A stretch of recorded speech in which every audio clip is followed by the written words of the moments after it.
নমস্কাৰ বন্ধু বান্ধৱীসকল, হিয়া ব্লগলৈ স্বাগতম জনাইছোঁ আৰু মই আজিৰ ভিডিঅ'টো আৰম্ভ কৰিছোঁ। এয়া আমি গৌৰীপুৰ ৰাজবাৰীলৈ গৈ আছোঁ। ৰাতিপুৱাই মোৰ ছোৱালী এজনীয়ে অসমীয়া চিনেমা এখনত এটা সুযোগ পাইছে, তাৰ শ্বুটিঙৰ কাৰণে গৈ আছোঁ। এয়া আমি ব্ৰিজ পাইছোঁ, ব্ৰিজ পাই গৈ আছোঁ। এয়া আমি অকণমান জলপান খালোঁ, ঘৰৰ পৰাই আনিছিলোঁ। তাৰপিছত আমি আকৌ যাত্ৰা আৰম্ভ কৰিলোঁ। এয়া আমি পাই গ'লোঁ ৰাজবাৰী।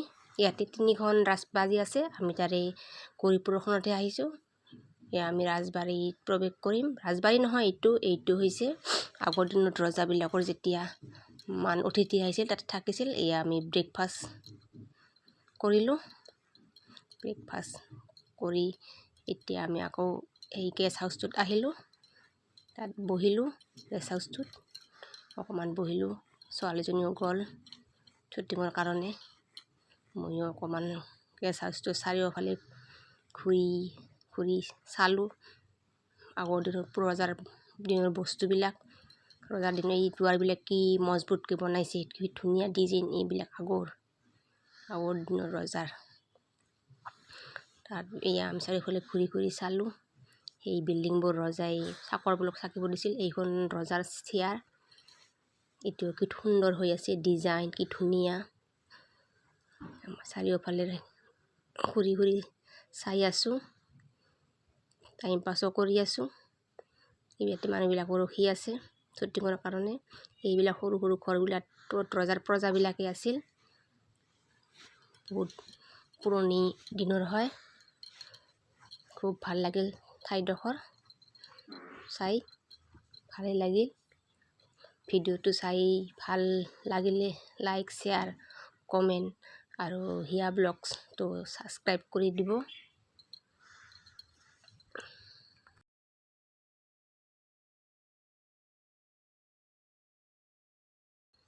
এইবাৰ আমি লাঞ্চ কৰাৰ কাৰণে আহিলোঁ। লাঞ্চ চবে কৰিল। এতিয়া অকণমান গৌৰীপুৰ টাউনখন আমি চাব আহিলোঁ। অলপ ঘূৰি পাকি চালোঁ। খুব ধুনীয়া, ৰাস্তাবিলাক ক্লিন হয়, খুব চাফা।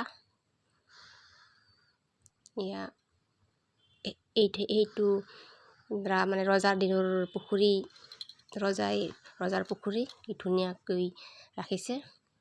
পুখুৰীৰ পাৰে আমি অকণমান ঘূৰিলোঁ, ঘূৰি চালোঁ। সেইটো ৰাজবাৰীটো মানে জংঘল হৈছে, সেইকাৰণে আমি ওচৰত নগ'লোঁ, দূৰৰ পৰাই ফটো মাৰিলোঁ। খুব ডাঙৰ অট্টালিকা হয়। এইটো ৰজাৰ দিনৰ মানে মন্দিৰ, ৰজাই পূজা কৰিছিল ইয়াতে। আৰু ৰজাই ইয়াতে পূজা কৰিছিল।